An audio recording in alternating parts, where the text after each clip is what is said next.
gusto estar contigo, un saludo especial para el Diario La República, mi saludo, mi felicitación por este evento tan oportuno, tan importante y desde luego por estos magníficos paneles que nos han antecedido.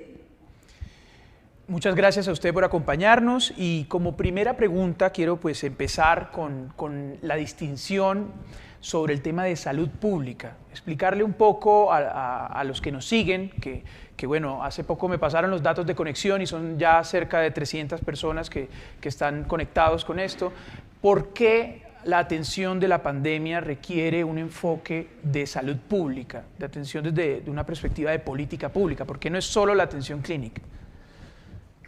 Claro, querido Iván, sin duda alguna la pandemia nos ha puesto a todos a hablar de salud pública. Creo que es de las cosas más positivas que nos quedan como saldo de este proceso que ha sido tan difícil para los colombianos.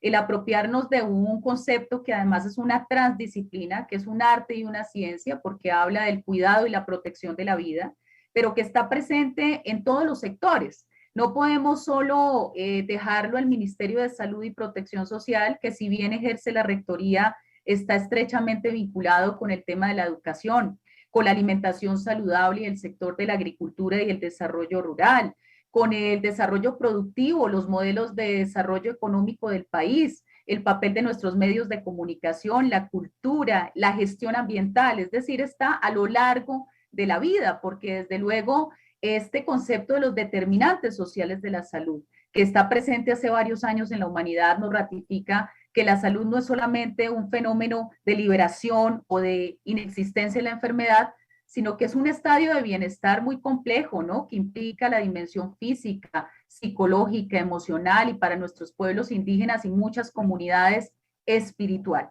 Entonces, cuando hablamos de salud pública, uno de los bastiones importantes, desde luego, es la vacunación. Y como hemos visto en esta mañana, pues la vacunación salva vidas a nivel mundial, sigue salvándolas y es fundamental seguir garantizando en el marco de un derecho a la salud integral, el derecho también a la vacunación, a los esquemas completos a lo largo de nuestra vida.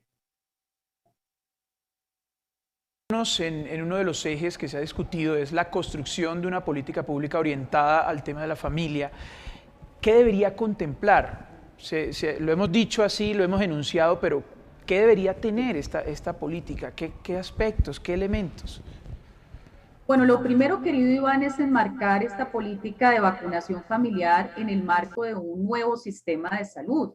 Nosotros tenemos serias deficiencias, ya en los dos paneles anteriores se habían planteado.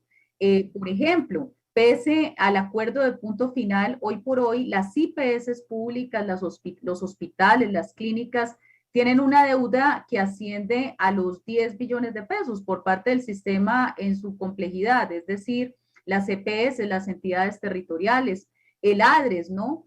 Tienen unas deudas y una cartera muy importante que presiona y que hace inviable administrativamente, financieramente y obviamente tiene un impacto también en la contratación del talento humano en salud, que es esencial, porque la vacunación la realizan auxiliares de enfermería, jefes de enfermería, enfermeros maravillosos que están allí en los territorios resolviendo los problemas logísticos, ¿no?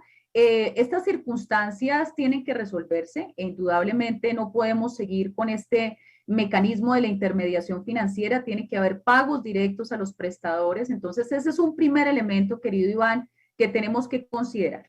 El segundo tiene que ver con el talento humano, ¿no? La mayoría de quienes operan la vacunación en Colombia, el programa ampliado de inmunizaciones, son personas contratadas por los famosos contratos de prestación de servicios o las órdenes de prestación de servicios, a veces de 3 meses, ¿no? Con interrupciones, con una gran incertidumbre, sin prestaciones de ley. Esto desincentiva la labor. Y cuando nosotros estamos hablando de un territorio tan maravilloso como el colombiano, donde para vacunar a nuestra población tenemos que tomar canoa, chalupa, helicóptero, pasar ríos caudalosos, bueno, hay una cantidad, digamos, de dificultades asociadas a esas barreras geográficas y territoriales que hacen parte de nuestra geografía nacional, pues tenemos que indudablemente garantizar unas mejores condiciones de trabajo para quienes operan el programa de inmunizaciones. En tercer lugar, querido Iván, una política pública como estas tiene que hacerse con una gran participación y movilización social. necesitamos del apoyo y del concurso de los líderes y lideresas sociales del territorio. Nuestro gran maestro en salud pública, Héctor Abad, decía que los promotores de la salud, que hemos venido perdiendo esa figura maravillosa, eran realmente nuestras manos derechas, ¿no? Las manos derechas del sistema de salud en el territorio. Las juntas de acción comunal, los líderes campesinos, las parteras, las matronas, los jaibanás, los médicos ancestrales, todas esas figuras importantes, las comunidades de fe, nuestros párrocos, nuestras hermanas, nuestros pastores, que conocen a la comunidad y que ayudan además a resolver esos mitos de la infodemia de la que estábamos hablando hace un rato, pero que además ayudan a identificar dónde están esos ciudadanos, desde aquellos que acaban de nacer hasta obviamente las personas en una edad mayor. Entonces, el trabajo que tenemos que hacer de participación y movilización social es innegable, acompañarlo de un componente fuerte de responsabilidad social empresarial. Aquí ya hemos hablado el papel importante que juega la empresa privada en esa creación de conciencia y sensibilización en las poblaciones, pero también llegando a comunidades altamente vulnerables. Tengamos en cuenta que la pandemia por COVID-19 nos deja, querido Iván, un panorama nacional muy desalentador en materia de inseguridad alimentaria, en informalidad, en inasistencia escolar. Entonces tenemos que comprender todos esos factores para apuntalar, probablemente en este plan decenal de salud pública sea una buena oportunidad para hacerlo, lo que tenemos que allanar en el camino para llegar a esa política pública de vacunación familiar.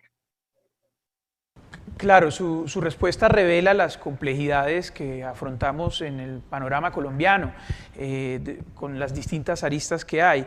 Eso me lleva a preguntarle, pues, ¿cuál debería ser la prioridad? ¿Cuál sería el primer paso en esta tarea de allanar el terreno, como recogiendo sus palabras? Sí, querido Iván, el primer paso es garantizar el derecho a la salud en Colombia, ¿no? Volver a el planteamiento de la ley estatutaria, esa ley estatutaria del 2015 que nos dejó un legado importante, que indudablemente no es compatible con los postulados que nos trae la ley 100 del 93, pero que esa ley estatutaria hace parte del bloque de constitucionalidad y reconoce que hay un derecho fundamental a la salud. Entonces, eso es lo primero es entender que el sistema de salud debe desarrollar esa garantía del derecho. Y resolviendo eso, entonces, pues empezamos a trabajar de una manera diferente, desde un enfoque diferencial, haciendo una presencia en los territorios, entendiendo que la salud rural en Colombia está muy desatendida, porque las comunidades además están aquejadas por problemáticas de conflicto armado y de violencias persistentes en los territorios. Y de esto tenemos que hablar.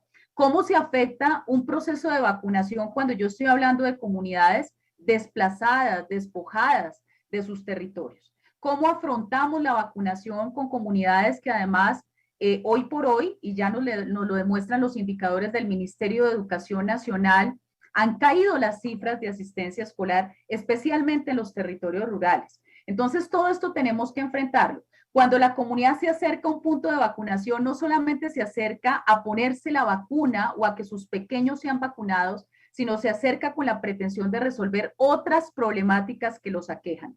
La respuesta entonces del Estado tiene que ser integral y tenemos que comprender que, por ejemplo, las brigadas de salud deben acompañarse de todo el ejercicio de oferta pública institucional. ¿Cómo resolvemos entonces todas las situaciones que pueden llevar a que las personas sean vulnerables, a que tengan una mayor fragilidad frente a amenazas en materia de enfermedad y que esas condiciones de bienestar anheladas de las que nos hablan las normas pues estén cada vez más distantes? ¿Y qué papel están llamados a cumplir frente a este desafío las administraciones locales, pues obvio en articulación con el gobierno nacional? Es una gran pregunta, querido Iván. Recordemos que la Constitución del 91 nos demarcó el principio de descentralización y autonomía territorial. Allí hay una promesa maravillosa, ¿no?, que nos viene incluso antes de la Constitución con el Acto Legislativo 01 de 1986, que fue en buena parte una creación de Álvaro Gómez Hurtado, ¿no? Sea bueno reconocer ello. El planteamiento entonces que nos trae la Carta Política y que de alguna forma con las reformas que se han introducido en estos años, en estos 30 años de vigencia, se ha recogido ese espíritu de descentralización, nos hablaba de fortalecer el ejercicio de rectoría sanitaria.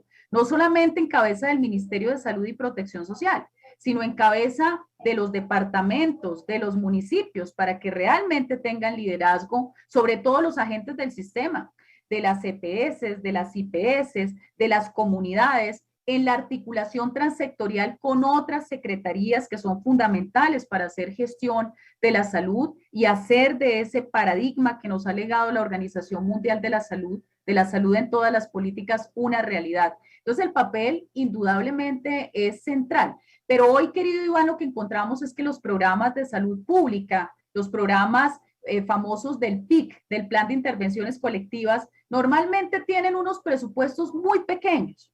La contratación del personal en territorio a veces obedece a las influencias clientelares y politiqueras. Eso no nos ayuda para nada. No obedecen al mérito, al esfuerzo, a las hojas de vida de quienes laboran en ellas. Entonces necesitamos garantizar esas condiciones de contratación digna, estable, trabajo decente, talento humano que realmente tenga no solamente las competencias, sino también las garantías de ley para que puedan hacer un trabajo extraordinario. La salud pública no solamente está apalancada en los profesionales de la salud, también en las ciencias sociales, en las ciencias económicas, en las agronómicas. Esa comprensión amplia y compleja de la salud pública la necesitamos en los territorios, porque es ahí donde las comunidades tienen la expectativa de resolver sus necesidades y una de ellas tiene que ver con la vacunación, pero enmarcada dentro de este espectro de intervenciones del Estado Social y Democrático de Derecho. Ya para ir terminando, señora Dione, pues sabemos que esto de la pandemia nadie estaba realmente preparado y a todos los tomó por sorpresa por igual. Fue una prueba de la capacidad de reacción de los gobiernos. En la manera en que Colombia lo afrontó, ¿qué falló, qué faltó, que pueda servir de lección para la siguiente fase? Porque esto continúa. Pues mi querido Iván, además de lo que ya hemos señalado en esta entrevista magnífica con tu valiosa moderación, yo adicionaría algunos elementos a ese análisis. Probablemente, y hoy se está cuestionando el bajo presupuesto que le destinamos los colombianos a la ciencia y la tecnología. Miremos, por ejemplo, en el presupuesto del próximo año, es el rubro más bajo de todos, ¿no? Pese a que teníamos la promesa de llegar al 1.5% de inversión del Producto Interno Bruto. Hoy entonces tenemos un serio problema que veníamos arrastrando desde los años 90 cuando desmontamos esa capacidad que tenía el Instituto Nacional de Salud, un ente estatal colombiano orientado a la creación precisamente de toda esta capacidad, de toda esta industria de producción de vacunas. Ese es un elemento sustancial. Ayer escuchábamos en noticias cómo Estados Unidos está afrontando un escándalo por el uso de guantes que ya habían sido utilizados, algunos incluso con rastros de sangre, infortunadamente, y esto prende las alarmas del mundo, ¿no? La necesidad de tener soberanía sanitaria, que los países tengan una capacidad de producir no solamente las vacunas, todos los insumos, equipos, dispositivos, medicamentos para atender una circunstancia como estas. Y yo creo que la industria nacional, esa cantidad de empresarios, de MIPYMES están esperando oportunidades en este sentido. Entonces, creo muy importante que Colombia replantee sus prioridades en materia, obviamente, de salud y de salud pública en ese marco. En segundo lugar, en inversión en investigación, ciencia y tecnología. Y de la mano está el tema educativo, ¿no? O sea, cuando a nosotros nos dicen que la pandemia ha alejado a tantos jóvenes y a tantos niños de los espacios educativos, estamos avisorando un horizonte probablemente ensombrecedor en materia también de salud pública y de desarrollo de vacunas como hoy necesitamos en el mundo, porque esta pandemia infortunadamente no va a ser la última. Así es. Gracias, señora Dione Cruz, por sus importantes, valiosos aportes, por estar con nosotros en este foro. Con mucho gusto, querido Iván. Siempre es un placer. Cuenten siempre con la Asociación Colombiana de Salud Pública. Un abrazo afectuoso para todos y todas. Seguimos entonces con el panel de cierre del panel de conclusiones, en el cual nos estará acompañando la señora Rita Elena Almanza, la líder de epidemiología de la Secretaría de Salud de Medellín, y el señor Diego Alejandro García, él es el jefe del gabinete de la gobernación de Cundinamarca. Bienvenidos y bueno, avancemos entonces.